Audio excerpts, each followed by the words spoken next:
Aloof roommate is physically linked to my water cup. I twist the cap and he groans. I take a sip and he licks his lips. But when I poured bubble tea into it and took a few hard pulls on the straw, he lunged at me and snatched the cup away. Don't suck. My cheap plastic water bottle hit the dorm floor and shattered. Great. My roommate, Sebastian, slid a drawer open and pulled out a cup. Here, take this. It was a glass tumbler. High quality stuff. It had these transparent purple lavender flowers swirling around the glass. The lid had a small, tight silicone hole tailored for a straw. It looked brand new. Pristine. I was honestly a little shook. Thanks, man. He avoided my eyes, turning his back to me to focus on his gaming rig. I carefully twisted the lid open. Immediately, a suppressed, low groan came from Sebastian's direction. I poured some warm water in and took a sip.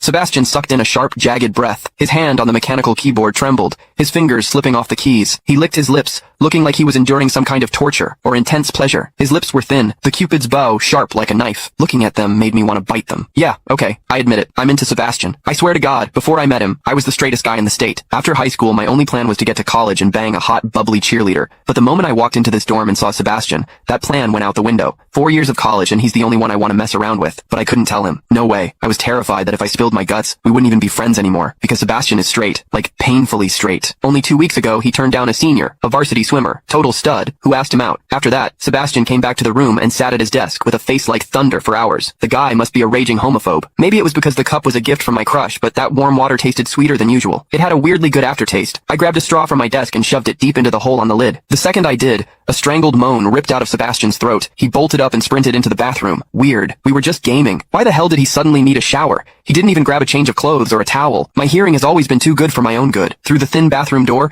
I heard whimpery, muffled sounds. Soft, hot, suppressed. As a dude, I knew exactly what that sound was. He was jerking off. When I get horny, I usually wait until lights out and hide under the covers like a rat. But Sebastian, it's the middle of the damn day and he just goes for it? Talk about high testosterone. Sebastian is gorgeous. He's got that cold, don't touch me vibe, but his eyes are sharp, almost like a fox. He looks like a priest who's secretly a sinner, tempting as hell. I've heard people say his smile is killer, but I've never actually seen it. Sitting there, I couldn't help but picture what was happening behind that door. That aloof, icy face flushed with heat, his lean, muscular body, the veins popping on the back of his hand as he gripped himself. Does he keep that cold expression even when he's beating his meat? My thoughts were getting way too dirty. My face felt hot. After a long time, I heard a final, guttural grunt from the bathroom. The door clicked open, and Sebastian walked out. His face was bright red, a sheen of sweat glistening on his forehead. There was a visible tooth mark on his lower lip where he'd bitten down too hard. He walked straight to his wardrobe, grabbed fresh clothes, and went right back into the bathroom. Then the shower turned on. Okay, now he was actually cleaning up. The mental image of him panting in there made my throat dry. I grabbed the glass tumbler again, and chugged a few large gulps. The water in the bathroom stopped, then started again. It took him forever to come out. When he finally did, he looked at me with this weird, resentful glare. Strange. Was I imagining things? Sebastian sat back down to game, and I poured myself another refill. I wasn't really thirsty anymore, but I began chewing on the plastic straw out of habit. Click the link in my bio to get the full story for free.